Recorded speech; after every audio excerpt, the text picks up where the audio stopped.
Hello, Rank Squad. When you think about businesses that are selling through the roof, like Aloe or Allbirds or Aviator Nation, sure, you think about a great product, a cool brand, and brilliant marketing, but an often overlooked secret is actually the businesses behind the businesses, making selling and for shoppers buying simple. For millions of businesses, that business is Shopify. Nobody does selling better than Shopify, who are home of the number one checkout on the planet. And the not so secret with Shop Pay that boosts conversions up to 50%, meaning that there are way less carts going abandoned and way more sales going. So, if you're into growing your business, your commerce platform better be ready to sell wherever your customers are scrolling or strolling, on the web, in your store, in their feed, and everywhere in between. It's no secret, businesses that want to grow with Shopify. Upgrade your business and get the same checkout Allbirds uses. Sign up for your $1 per month trial period at shopify.com/ranks, all lowercase. Go to shopify.com/ranks to upgrade your selling today. That's shopify.com/ranks. Hello, this is international football commentator Derek Ray, and you're listening to the Ranks FC podcast.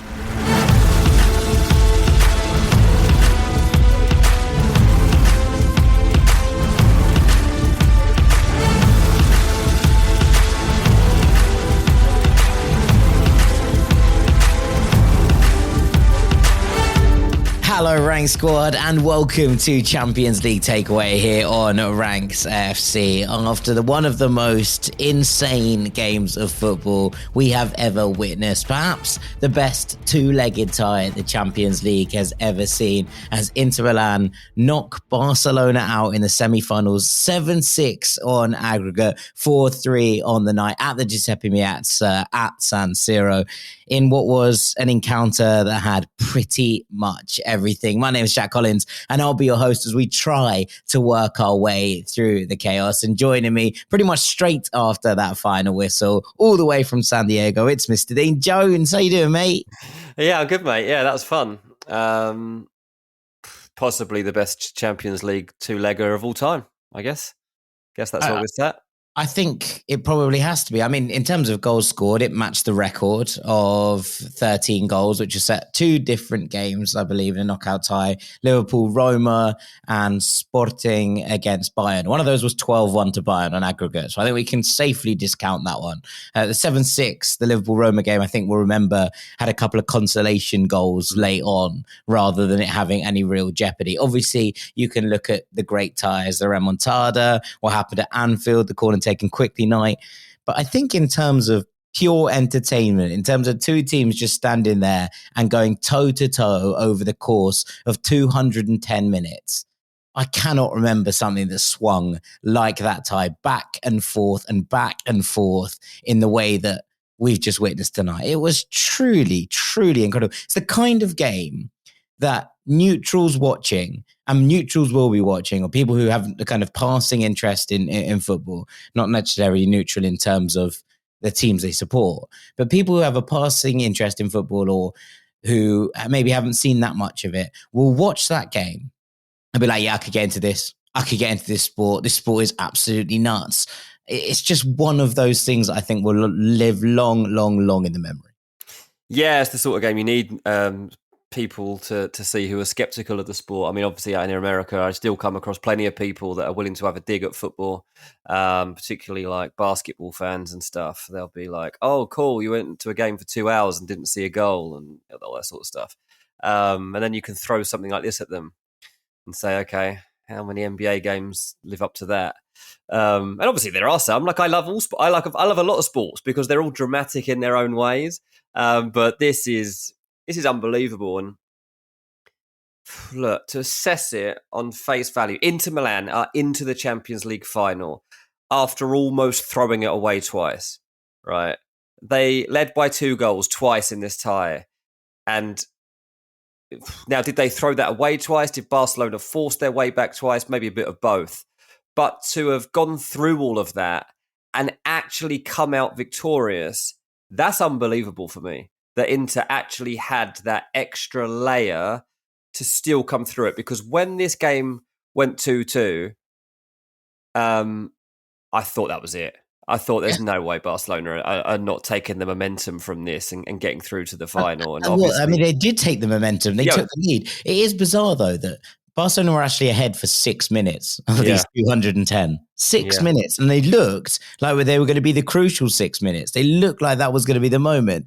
But out of nowhere, Inter pulls something out of the fire. And look, this is a wily old team. There's been a lot made of the fact that they're the oldest team within these semi-finals. There's been a lot of talk about Barcelona's youth. And I kind of wanted to start with this because I don't know if you can work your way through that game. We'll talk about the first half, about how good Inter were. We'll talk about how good Barcelona were in the second half. There's loads to get through. But I wonder, the kind of crucial moment for me is at 3-2 up with 2 minutes to play of extra time. Now, I love that Lamine Yamal had a shot. I love that he hit the post. I love that he went for goal in that moment. Does a team slightly more experienced go for the corner there and kill the game dead? And maybe that's the kind of moment it's won or lost. Now, there's loads that happens between, that happening and the fact that the goal goes in. Yes, it's only a few kind of, moments within the game, but in that moment, there is still plenty of chances for Barcelona to get rid of the ball. The pass from Thuram to Dumfries is misplaced. He has to basically scrap to get that ball. It comes across, and Acerbi has loads to do in terms of the finish. And it's a wonderful finish from the oldest player on the oldest team, etc., etc., etc. But the thing that got me thinking was I was watching it back and I was watching that moment. And look, if that goes in, Lamine Yamal is standing there, in front of the end at San Siro and giving it the big one and being like, I've just decided this, I'm the man. And he comes inches away from actually making that happen. But it did kind of strike me as does a slightly more experienced, a slightly more mature team potentially go for the corner? I just don't know. I don't know if that's ever going to be in Lamine's nature. I just think that he's different. He's built different to any other footballer you're going to see in this generation, and he will always believe he's going to score.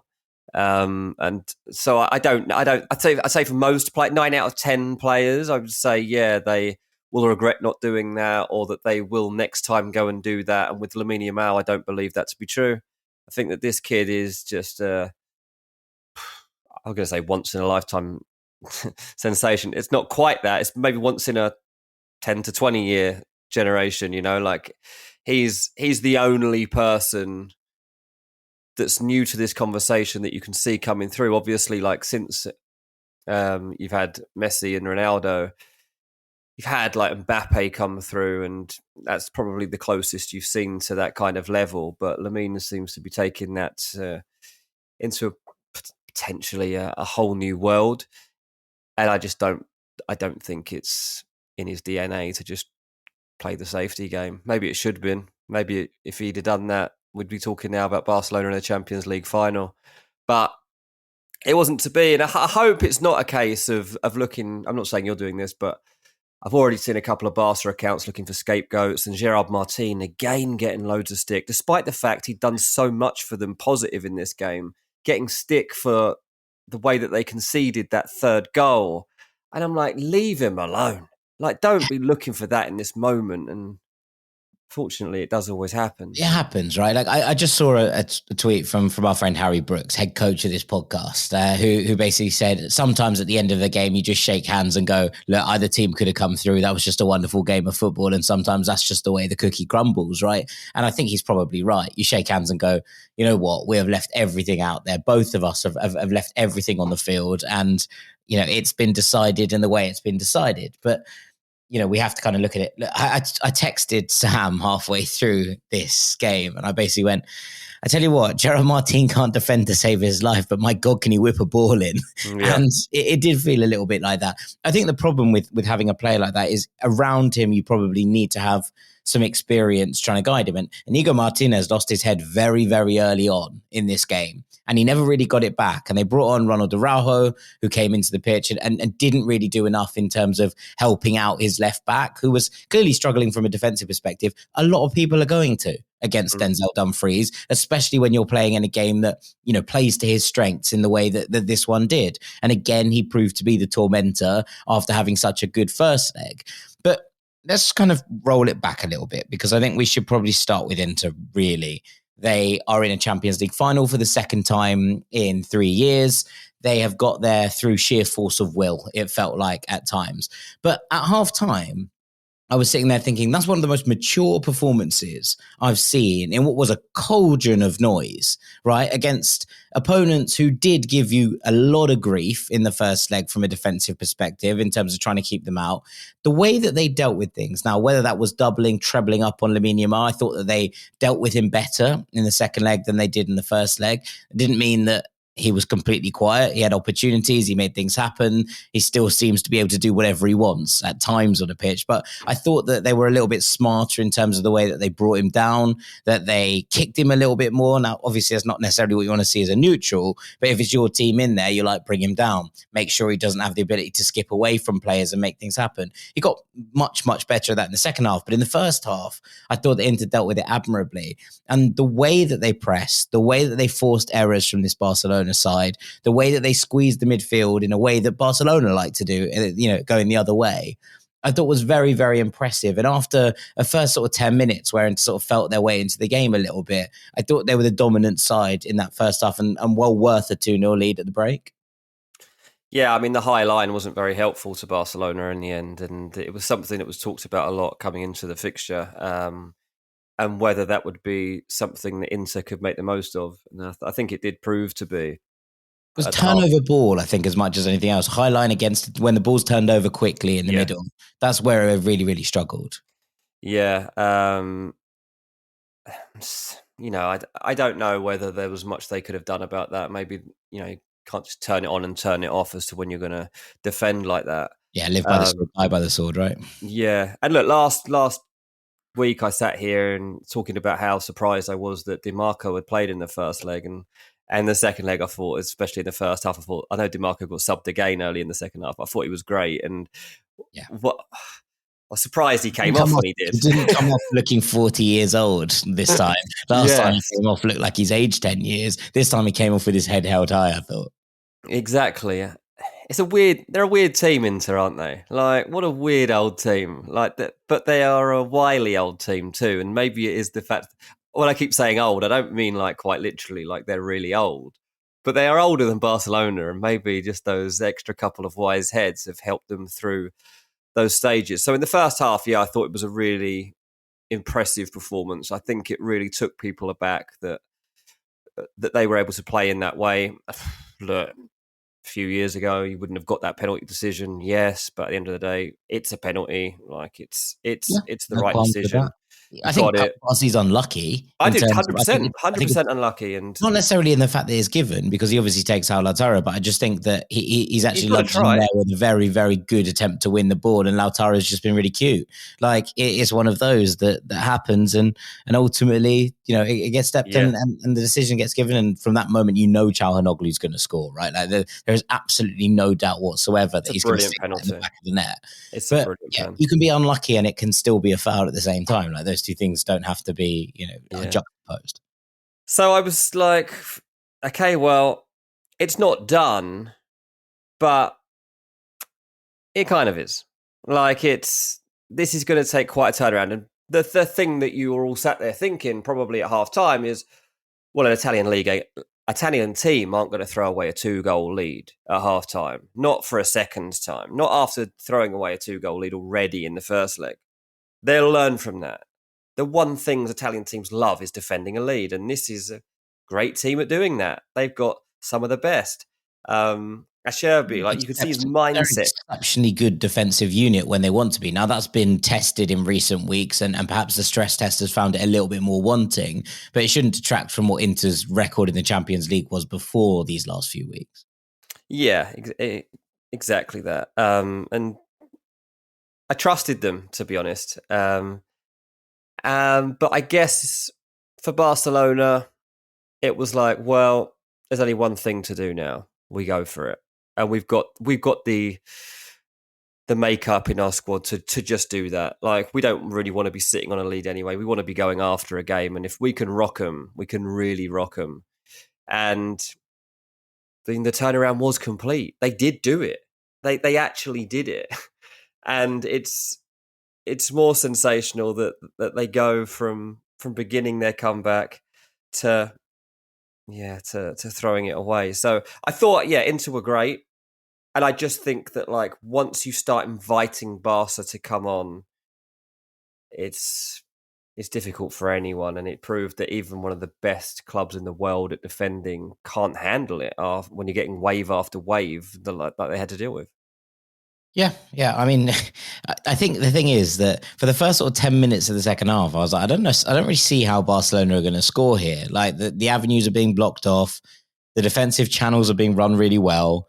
And then a couple of things happen. One is that they go fullback to fullback. And, remember from our BL Football Ranks days that we love a fullback to fullback goal. I mean, right? Nobody saw this to be their way back into the game, that's for sure. But I tell you what, it's a wonderful cross, from Gerard Martin, who did have, a tough evening defensively. But it's a wonderful cross from him. It's an even better finish from Eric Garcia. As you say, nobody saw that coming. But it felt like that moment broke the game open, right? And at that moment, it was like Inter didn't feel like they were going to concede at that point. And suddenly they've conceded from a bizarre source of, fullback to fullback. Yes, Jules Koundé has popped up with some big goals for Barcelona, none bigger than the one in the Copa del Rey final.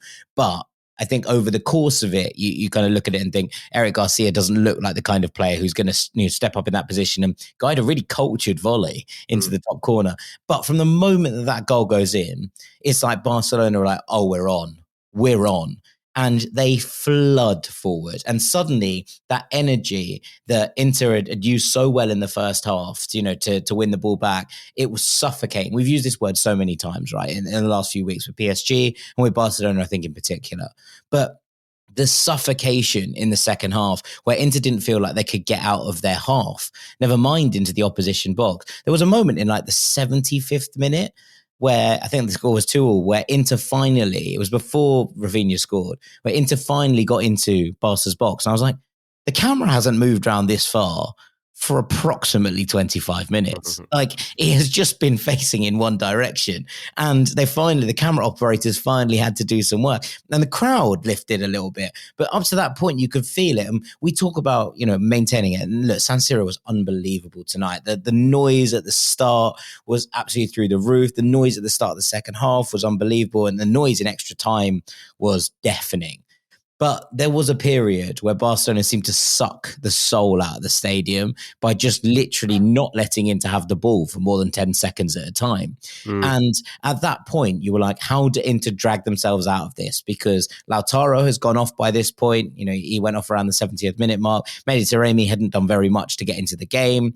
There was a real struggle to see how Inter were going to fashion their opportunities, how they were ever going to kind of get the ball back and turn this into a game that was end to end, because Barcelona felt that good and that strong. And Rafinha, I thought, drifting off that left-hand side and starting to control things in the middle was a really major part of this. And I'll talk more about him in part 2 when we talk about the extra time and what happened there.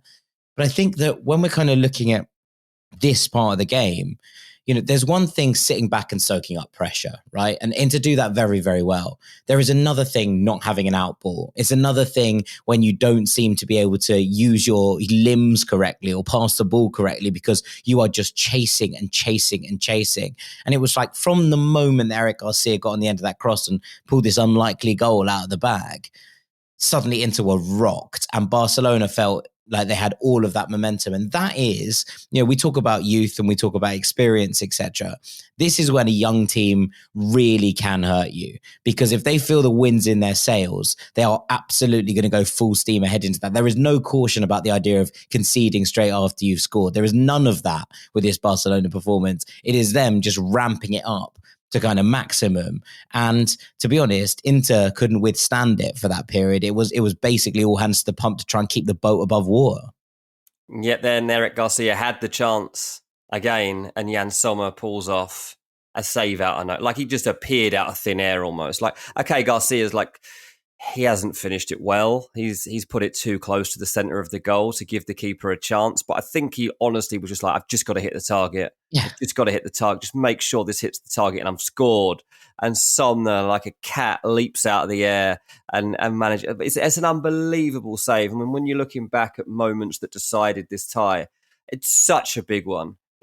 I know Barcelona went on to score and take the lead anyway, but just even in that moment to have prolonged it a little bit and to also give his team some faith and hope in him, that was huge. I think someone was brilliant anyway, all tie. But yeah, that moment I thought was key even before Dani Olmo did go on and find that second goal.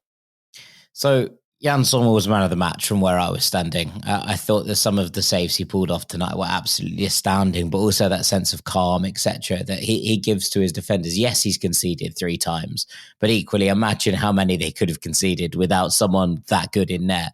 And I'm feeling pretty smug about that shout, Dean, that he was their key player ahead of these semi-finals. He was the one that was going to take them into this final if they were going to get there. So that's good. I mean, Denzel Dumfries probably would stand up and be like, hey, man, what do you get, 5 goals and assists? Yeah, he's probably got something to be across one tie.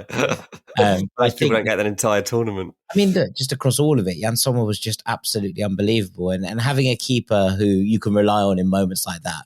And this is it. He's not the biggest keeper in the world, but when you kind of watch him, his positioning, his shot stopping is exceptional. He still carries himself incredibly well within his box. He claims crosses really well. He palms things away that are close to his goal.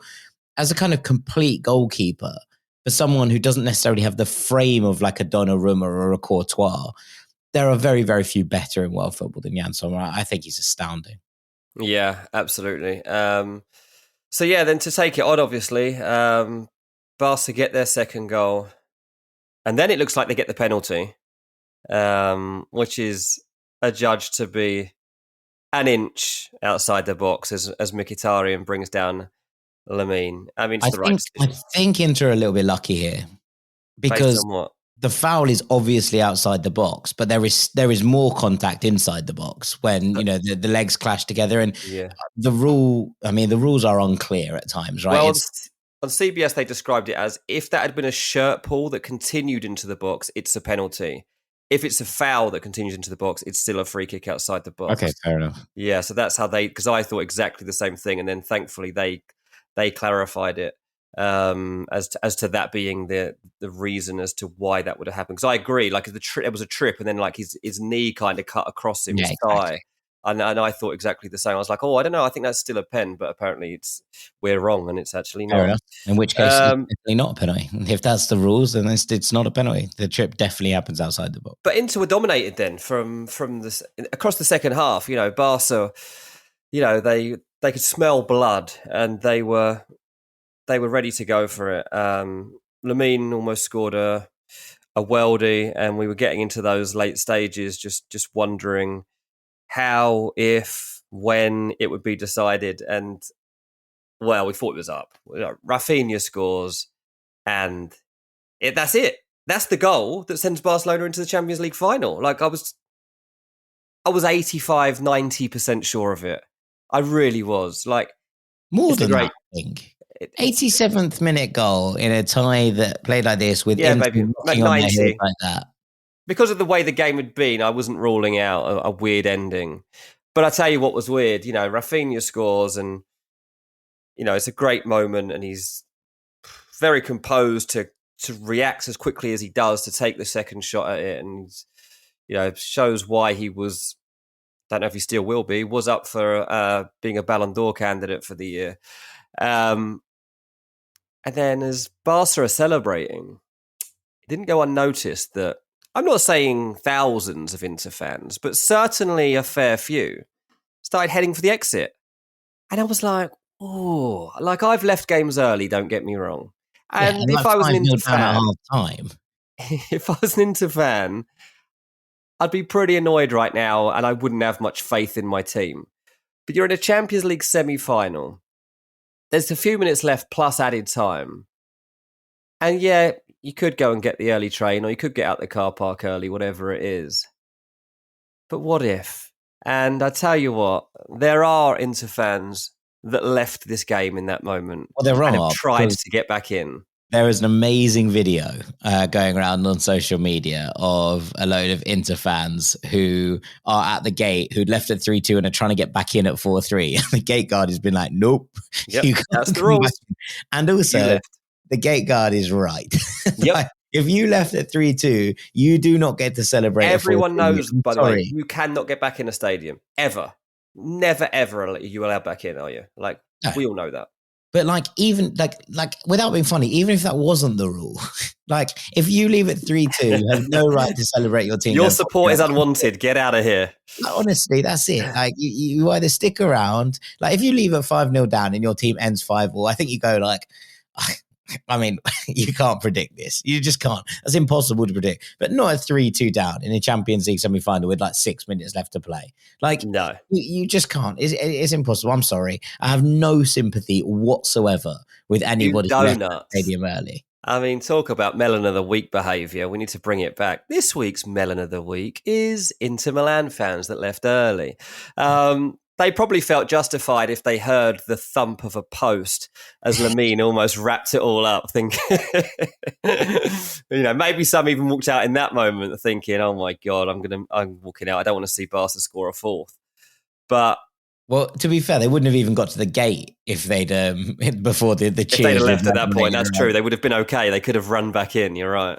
They still deserve punishment, but still, like they would have been all right. They wouldn't have even got to the exits by that point. And then everything turns around again. We're going to deal with that Acerbi equaliser and all of what happened in extra time after the break. Don't go anywhere. Hello, Rag Squad. When you think about businesses that are selling through the roof, like Aloe or Allbirds or Aviator Nation, sure, you think about a great product, a cool brand and brilliant marketing, but an often overlooked secret is actually the businesses behind the businesses, making selling and for shoppers buying simple. For millions of businesses, that business is Shopify.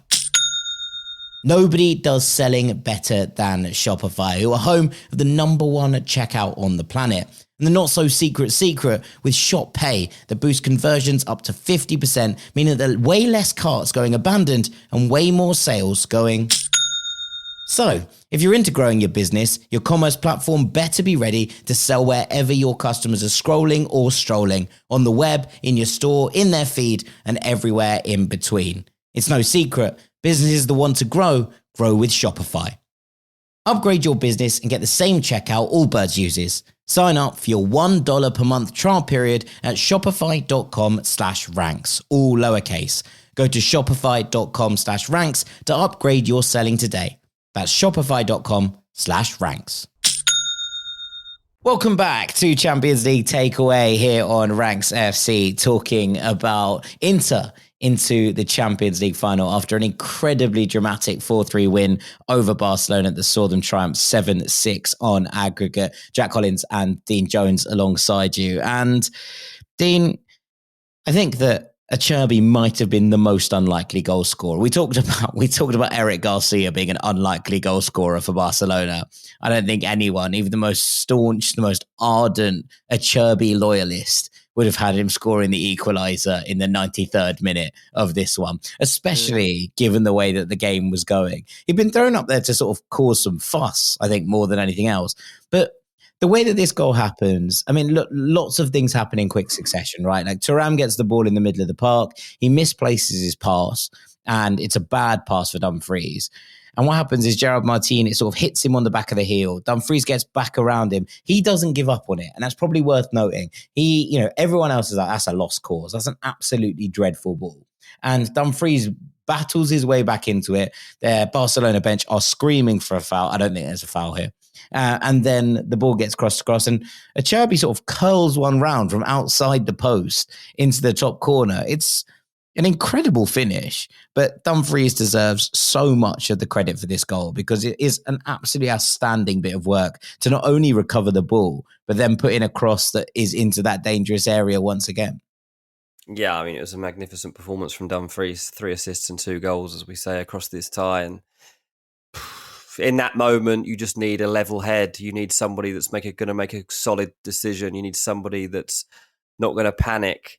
And even seeing Acerbi there rather than Lautaro Martinez, he was willing to place it as well as he could and give him the best chance he could to stick it in the back of the net. And why did he take it? I mean, Acerbi, like before the game and before the second half, they really zoomed in on him in the footage I had, and he spent a lot of time like pointing up to the heavens and talking to someone. And whoever he was talking to really did help him out, because I tell you what, that worked. Someone was watching over him, and what a finish. What a finish and what a moment. Like, that stadium. Oh my God. Can you imagine if you were one of the people that left and were walking away and you heard that roar? That roar must have been so, so loud. Also, do you think you're like, oh no? Or do you think you're happy your team's equalised? You're saying, oh no. I think you're saying, oh no, because you've missed it. Obviously, you're happy you're not out. And obviously, those same people are probably going to be at the final. So they'll be happy that they're there. But you're saying, oh no, because you're gone. And you know you're gone. Even if you do run back, you know you're not getting back in. Yeah. And you've just missed one of the most iconic nights, celebration moments that you could have left in the San Siro. And you've just gone so that you can, I don't know, get home early, whatever the reason is. I've got a weird theory, by the way, and there's no way of ever proving this, but I'm just going to throw it out into the ether. I think if the game ends 2-2, Barcelona win it in extra time. Why? Because I think all the momentum remains with them. Okay. The air doesn't get punctured out of the balloon, because at 2-2, they've got all of it and they'll be like in to celebrate that they've got to the end of it and they can reset, etc. But I don't think that takes it out of you in the same way. I still don't know. I think that there's an interesting bit about this, right? Like in terms of how you're looking at it and how it's all, because that goal raises the decibel level by about double, right? I think if Inter hang on to the end of normal time, obviously the crowd are like, yes, okay, let's go, let's reset and do it again. But it's not the same like euphoria of scoring a 93rd minute equaliser to send you into the final, or to send you into extra time, sorry. And I think that when you're kind of putting it in that context, maybe that changes the dynamic of it. But let's come on to the extra time, because whilst the Acerbi goal is great, I think it's one of those kind of once in a lifetime moments that if he gets that opportunity 5 more times, I don't know if it's going in the back of the net, any of them, but he hits it really, really well. But it gets into extra time, and Inter have this renewed lease of life. The game kicks off and it's not much the same. It's now a little bit more end to end.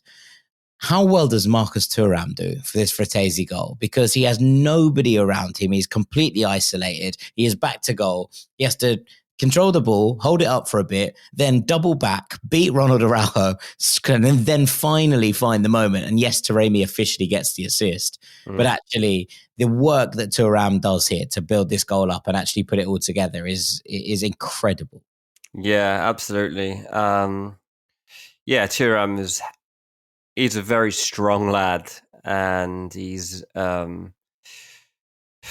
very confident as well. To do that, and then what are we talking here? The 100 and I don't even know. I've lost track of everything at this point. Yeah, I don't know when the exact moments. The game was just rolling on at this point. I don't even know. To have that energy to hold off a player who's just come on as a substitute in Araujo as well, and actually then go and beat him at that point in the game where you have spent most of the game chasing aimlessly after the ball, or at least the entire second half chasing aimlessly out after the ball, is a real feat of nature.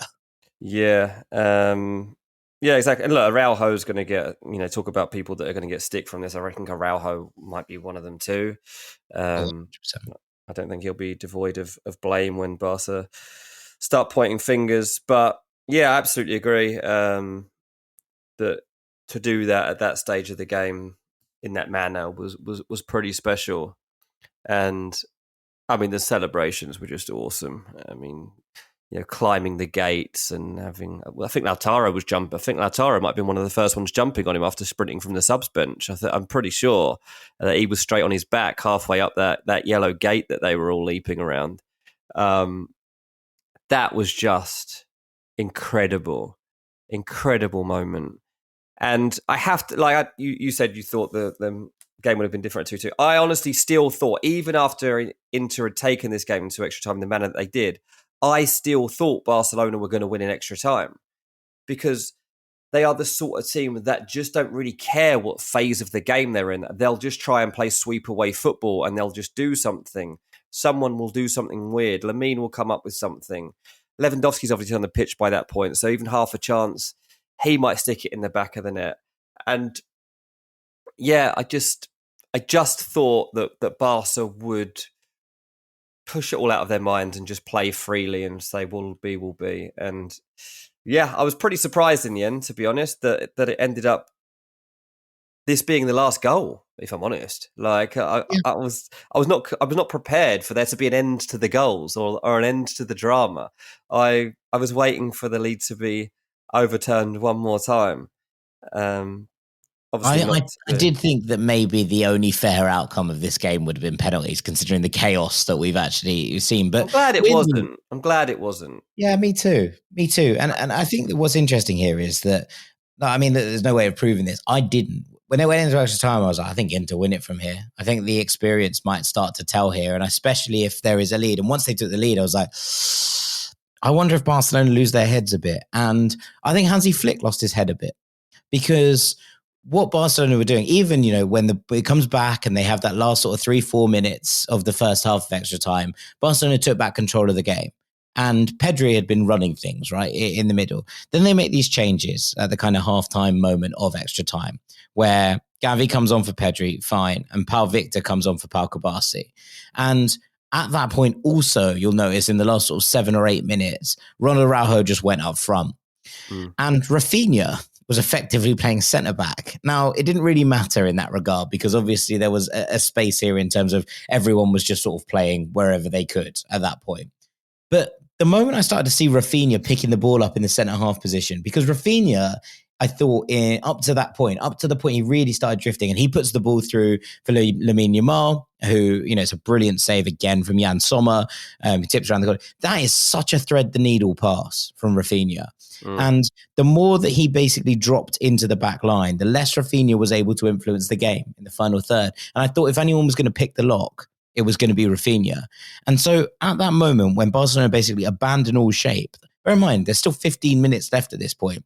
They abandon shape and they just chuck everyone forward. There's a lot of youngsters on the pitch by this point. Pau Victor's on there, Hector Fort's on there, Fermin Lopez is on there, as well as the players, who started the game. And you're kind of looking at it going, ooh, okay, where are they going to find that moment of calm? The rain is lashing it down by this point, which probably should be taken into account when we talk about it. It really was, yeah. Like, it is absolutely all over the place. People are sliding around. The ball is slipping everywhere. And Barcelona I appreciate that when you have 5 minutes left to save a game, you have to just throw everything at the wall and see what sticks. But I thought that taking Pedri off meant that they'd lost all of the ability to kind of flip around in those positions. I think I probably would have taken Frenkie de Jong off at that point, although I thought he had a good game. I think it would have been Pedri and Gavi would have given them a little bit of a basis to build from, and maybe that would have allowed Rafinha to stay in a further attacking position. Pedri being at the base would have just allowed him to stay further forward. And as it was, I kind of felt like he was trying to do everything. I don't think he does that if Pedri's on the pitch. And that was the moment I was like, oh, Barcelona have lost this. Now, there were still chances, obviously. Rafinha trying to score from a corner kick in extra time was personally probably the most enjoyable moment of the game. He was like, right, I'll just have to try and do it myself then, will I? If no one else is going to get on the end of these. Lewandowski has a couple of sort of half chances, we should probably say. There's one from a header from a Lamine Yamal cross where he does brilliantly, where actually Lewandowski probably should do better. The other one is sort of a quick rebound that bounces off him more than anything else. But he didn't really impact the game, and I think there's a reason why he wasn't brought on until the 90th minute. It was because Hansi Flick wasn't completely confident in his ability to actually come on there and be at full capacity. Yeah. It didn't look like he was. And so when you have all of this happening, Pau Victor's gone up front, Fermin Lopez is playing on the left at this point, and Rafinha is basically playing as a quarterback. It felt like Barcelona were just sort of looking for a moment of either madness or miracle. And against this Inter side, having lost leads and then finally fought themselves back to being in the lead, I just didn't think that was going to work. Yeah, I mean, I think that's fair. They couldn't let it go again. And by this stage, De Vrij made an unbelievable block at one point. I can't even remember how late on it was now. Yeah. But there was like his near post. He makes an unbelievable challenge. Really late. Yeah, and that was the wall. It was like, thou shall not pass again. Like, we don't do this. We don't give up. I'm tired of this. Like, what the F is going on here? Like, we are Inter Milan. We are proud Italians, and we are probably going to get a rollicking on the back of the way that we've defended across these two legs. But it's been fun, but we cannot let this go on any longer. So they they just didn't, and they managed to shut them out. And obviously, like coming into the tie, I think most neutrals probably wanted Barcelona in the final just because of the way that they play football, because they are more free-flowing, because they're fun. But blimey, everyone loves a tragic hero, right? Everyone loves Inter have been fun. Inter have been incredibly fun. So doesn't mean we're going to get a boring final now. The Inter have thrown that out of the window and said, no, we can be just as dramatic as anyone else in this game. And, you know, as you say at the start, like you're struggling to come up with a competitor really for a two-legged Champions League game that's matched this. There was the Real Madrid Manchester City one, which I think we watched together at Live Score, if I'm not wrong, which ended 6-5 in that game when Rodrigo scored that quick fire double, which was an unbelievable tie. But that was more. I feel like that was late drama. This had late drama, but it kind of had everything beforehand. Yeah, absolutely. There was the tie in 2019, Barcelona 3, Liverpool 4, which was one for the ages.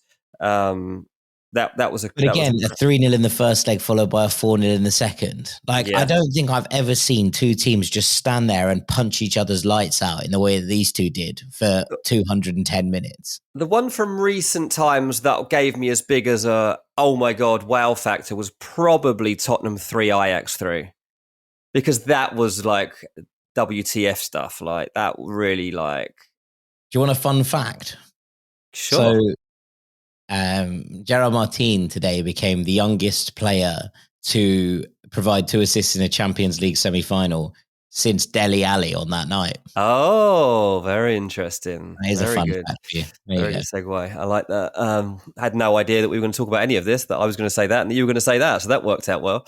But here we are, mate. And yeah, for all of that drama that you've just described, I mean, I'd say minute by minute, but it's basically 10 minutes by 10 minutes. This is where we've probably gone through the tie, because that's how often something seemed to happen of like, sheer drama.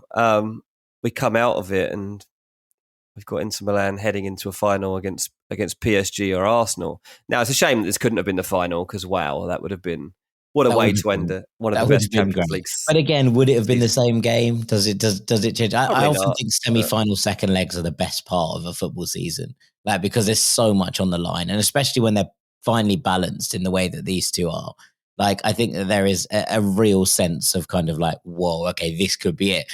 And that's not to say that the final will be underwhelming. I think it probably won't be, but you don't tend to get these kind of games quite as much in finals as you do semi-finals. Perhaps that's just a two-legged element of it as much as anything else.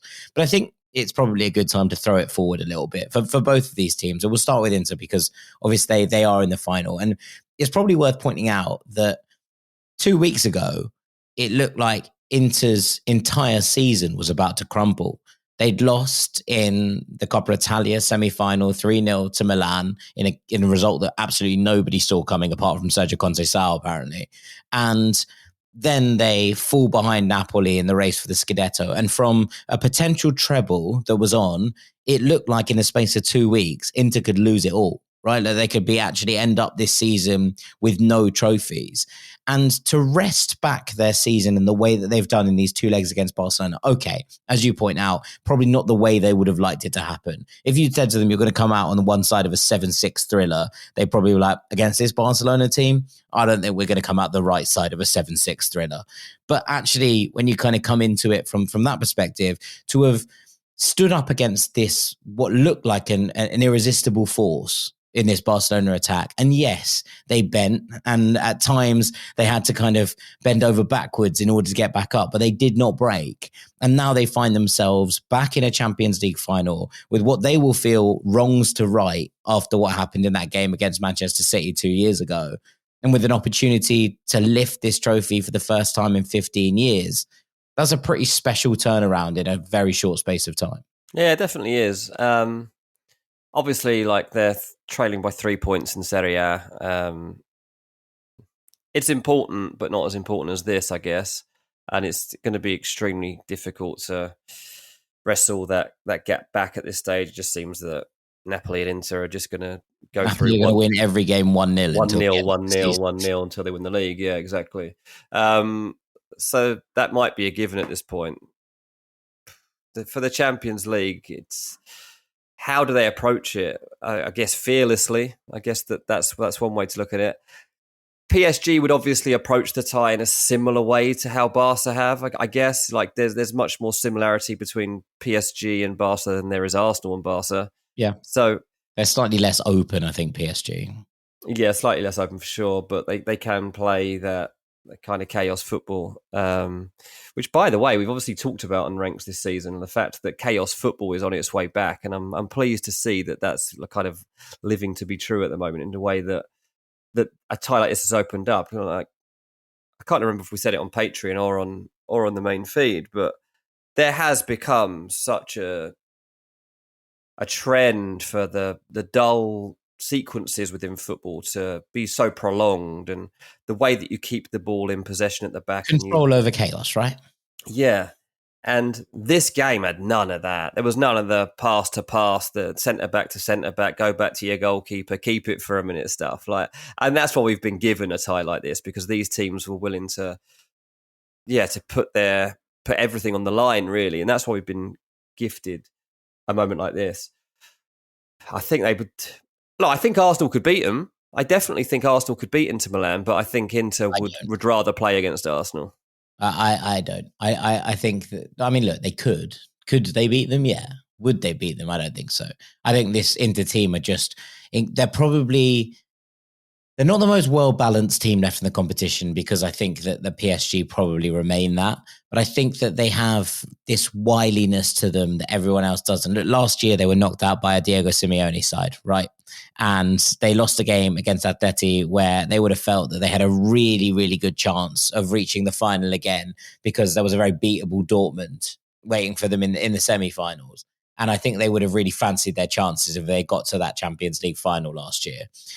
But I think that there was an element of wrongs to right about that from their perspective, that last year I think that they felt more of a dominant force, especially obviously in terms of Serie A. But I think generally across the course of it, they felt like a very well put together team. But something you kind of look at there, we talked about Acerbi earlier, but he's not the only one here in this team who might think this is probably their last chance to go and win a Champions League trophy. And I wonder if that plays into it a little bit, when you are being asked to just leave blood on the pitch, in the words of Jose Mourinho, to actually get through at the end of this kind of tie. Stefan de Vrij there steps off the bench and is like, absolutely no chance, as you pointed out. These are players, maybe not in the twilight of their careers, and that's not to say that this Inter team is all, old and finished. That's not what I'm getting at whatsoever. But there are players here, as opposed to Barcelona, who aren't just making the cut through, right? Who aren't just starting to launch themselves onto the world stage. These are players who have been there, done it. At times they are grizzled veterans in this side. And I wonder if they're looking at that and going, right, this is it. We're putting everything into this basket because this could be the last chance we have to achieve this. And potentially the last chance to achieve this with an Inter side that over the last couple of years has been the dominant force in Italian football, has got to a Champions League final, will feel that they really should have got to another one last year and now have got to a second one in 3 years. I wonder if there is a sense of this squad feels like it's their time to go and win this, that they have this opportunity. And look, it flips us over to Barcelona because they will obviously be devastated considering the way that the tie went and considering that they were leading with a minute to play in normal time and will feel that they should have got through at that moment. But also you look at it and you think about Lamine Yamal and you think about Gavi and Pedri and Rafinha, who's had this second lease of life, who's one of the elder statesmen, but is only in the prime of his career too. Maybe Lewandowski, probably coming towards the twilight of his years. But, Dani Olmo and Frankie de Jong, Gerard Martin might not be, a starter within this Barcelona side, but Pau Cubarsí just at the start of his career, Eric Garcia still relatively young in that kind of perspective. There's a lot to play for going forward for this Barcelona side. And one of the things we've talked about this year quite constantly, I think, across both Patreon and the main pod is the fact that it's felt like a turning of the tide, that Barcelona might be putting something together to go and be, a force in world football for many, many, many years to come again. That, I think, means that they have this space to maybe sit back and be like, okay, that was a really good goal. We've left everything on there. But we will have this opportunity again next year. I don't know if Inter will necessarily have the same. Yeah, of course. Like, this is the start of something for Barcelona, and it feels unbelievable that they were even at this stage. I know they don't really get a chance to sit and reflect because they're so busy week by week. But when they came into the season, to be involved in a semi-final would have been something. To be involved in a semi-final of this nature would have been something they would have loved the chance to go for. Say, right, we're going to throw you forwards. You're in a Champions League semi-final. You're ahead with a minute of the game left. Learning experience for young players as well, right? Like, and I don't mean that with any sort of condescending manner, but like, they will learn from this. And I know that always sounds like a ridiculous thing to say in the heat of what's just happened, and that's not going to be the thought pervading the dressing room right now. But it is definitely something that in 2-3 months, when they come back next season, they'll be like, okay, what do we do better? What do we do against teams who have that slight more experience, that little bit of guile? Well, they already have experience together as well, because so many of them come through together through La Masia. Like, they already have an advantage that most teams don't have in the competition, in that they know each other. Like, I don't know exactly how many it is of this matchday squad today that have come through the youth setup, but I'm pretty confident it'll be more than anyone else who's left in the competition. And I know in the last round, they usually take photos in the iconic moments. Barcelona have this thing through history of like getting all the players together for a photo who have come through the academy, basically. I think it's 11 in the matchday squad. Really? Yeah, there you go. Just a quick count. I mean, that's pretty special. So they've already got a bond that most teams don't have. And to now have developed that from their younger years into senior football will mean even more. Obviously, they'll still be devastated right now, but they also will have a mentality that means that they kind of just take it on the chin and move forward. This isn't like a gritty English team taking the L in a semi-final and never really recovering from it mentally. Like, a Spanish club with Spanish players like this tend to deal with it better, I would say. And so I would have every faith. Whether they can recover from it by the weekend for the Clásico, I don't know. I don't know what this means for that. There's going to be some tired legs out there, I'd imagine, at the weekend. But again, what does it mean? Because they are so young, because they are... It will mean a lot to them on the day. It's going to be a great Clásico, but yeah, I still quite fancy him to win it. But it's just all come very quickly for this Barcelona team. Perhaps in the end it came too quickly, but it was absorbing nonetheless. And we all thank them, I think, for giving us such incredible memories, not just tonight, but across the tournament so far, which has been one of the best Champions League seasons I can remember. Certainly in the years that I've been covering it. I think obviously changing the format of it and stuff was controversial, but so far so good for the organisers. I'd say it's been great. Probably won't be like this every year. Won't always get the ups and downs and the drama of no, but it didn't with group stages either. Yeah, exactly. Yeah, exactly. So I think that was great. And yeah, just looking forward to now seeing what plays out in the next semi-final and who they end up facing. Jack, I did watch something a bit different while this was going on. I was going to say, I wanted you to finish with this. So in America, we had a new show on Paramount called Beckham and Friends Live, which was a watch-along with David Beckham and friends. I can't believe... I mean, I know you love David Beckham. Oh, mate, I love him. I can't believe you turned this on. I had to see it because it's like, we've done watch-alongs. We've all watched watch-alongs on YouTube. And then they announced the guests as Guy Ritchie and Stanley Tucci. So you got a movie director and an actor. Turns out Stanley Tucci doesn't even like football, really. Like, at one point, he said he lived in Italy for a year when he was a kid. That was like his... No, I mean, look, I've watched Stanley Tucci's Searching for Italy about food, right? And it's one of my favorite programs on TV. It's absolutely sensational viewing. But it's like, look, he's traveling around Italy. I've watched him do like 26 of the regions, right? And at no point has he mentioned a football team once. So I'm assuming that that's not been a big part of his interview. And it turns out he's only actually been friends with Beckham for about 3 or 4 months. Like, they're not even like long-standing friends. So I would have Stanley Tucci at a dinner party, but I probably wouldn't invite him to my football watch-along. Well, it turns out that's basically what this was. So it was a dinner party. And you've got Kate Scott, who's formerly known as Kate Abdo, if you don't know who I'm talking about. She's sat there. They've got a very elegant table. They're sat around in suits. There is a screen at the end that a screen at both ends of the table up on the walls. But they've got like this lovely, it looked lovely. Like they had all these, like meats laid out with the cheeses, and they all had a glass of red wine ready to go. But I was like, oh, this could be fun. I don't know how I'm going to be able to follow the game, though. And turns out I couldn't follow the game because they weren't talking about it. They did not talk about it. So for the first 10 minutes, I was trying to stick with this. And it was just like Kate trying to like get conversation going. And I was like, I can't. This is literally unwatchable. And I've actually still got... They split the screen. Did you have it like on a second screen? Or did they split the screen. So they had like the watch along a bit smaller and the game bigger. But didn't really know what to take in because they were having a random conversation, literally random, nothing about football, while you're trying to understand like the tactics of the game or whatever. So I was like, okay, I actually need to do a podcast on this. I can't watch this. So I went over, watched the rest of the first half, just on normal as you do.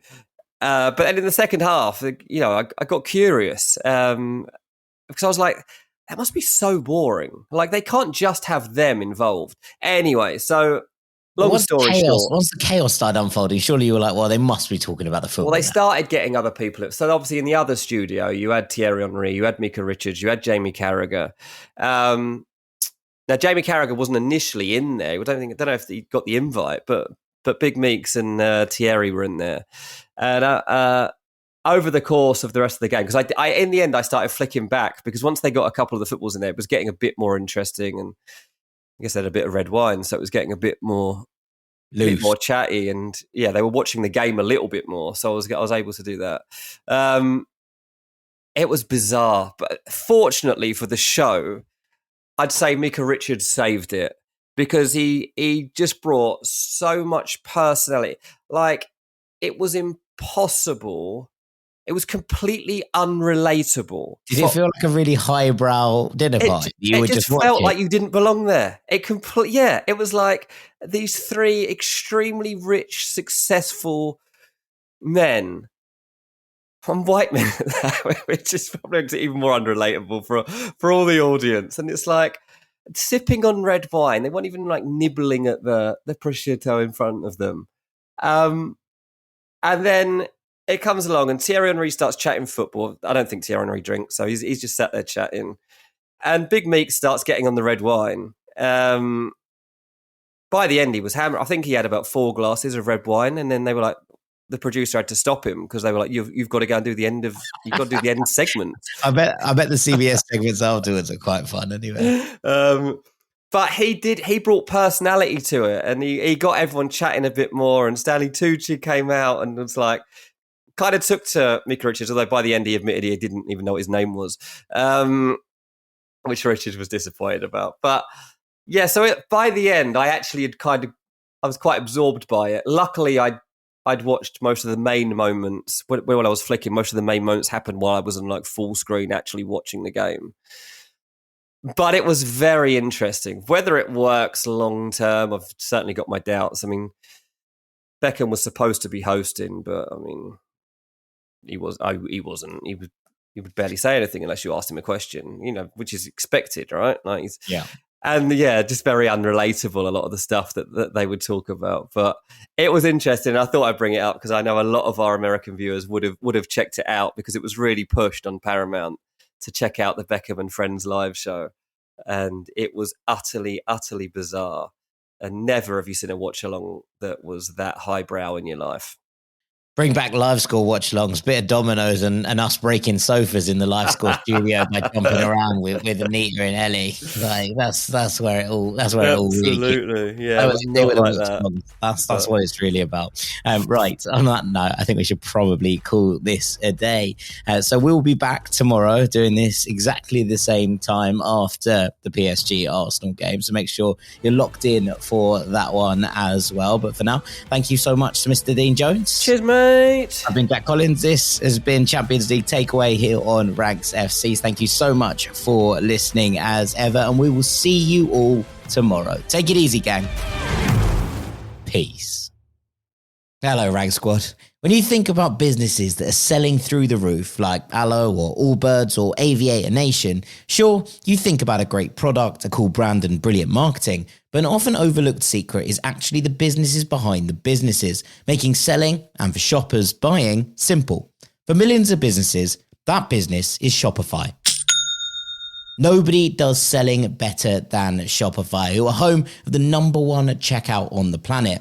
And the not so secret with Shop Pay that boosts conversions up to 50%, meaning that there are way less carts going abandoned and way more sales going. So, if you're into growing your business, your commerce platform better be ready to sell wherever your customers are scrolling or strolling, on the web, in your store, in their feed, and everywhere in between. It's no secret, businesses that want to grow with Shopify. Upgrade your business and get the same checkout Allbirds uses. Sign up for your $1 per month trial period at shopify.com/ranks, all lowercase. Go to shopify.com/ranks to upgrade your selling today. That's shopify.com/ranks.